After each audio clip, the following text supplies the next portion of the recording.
আসসালামু আলাইকুম। আপনি হয়তোবা একজন সরকারি কর্মকর্তা, অথবা আপনি একজন দিনমজুর, অথবা আপনি একজন যে কোনো কর্মচারী।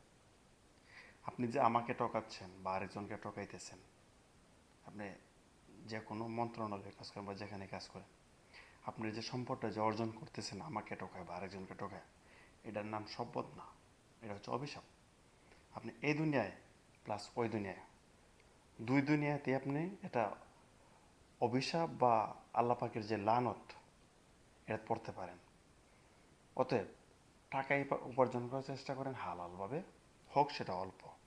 অল্পতে যদি হালকা, আমাদের বাংলাদেশে একজন ইমাম সাহেব, একজন মুয়াজ্জিম কত টাকা বেতন? আমরা শতে শতে ভিডিও দেখতেছি। আজকে সচিব আছে, বিভিন্ন ভালো উপযুক্ত কর্মকর্তা, মা বাবা আজকে বৃদ্ধাশ্রমে আছে, কাঁদতেছে দুঃখে দুঃখে। হালাল পথে ইনকাম করার চেষ্টা করেন, এই দুনিয়ার সুখে থাকবেন, ওই দুনিয়ার সুখে থাকবেন, মা বাবা দোয়া করবে, সব সাইডে ভালো থাকবেন। আল্লাহ পাক অপর দুনিয়া মাফও করতে পারে। তোকে আল্লাহ হাফেজ, আসসালামু আলাইকুম রহমতুল্লাহ।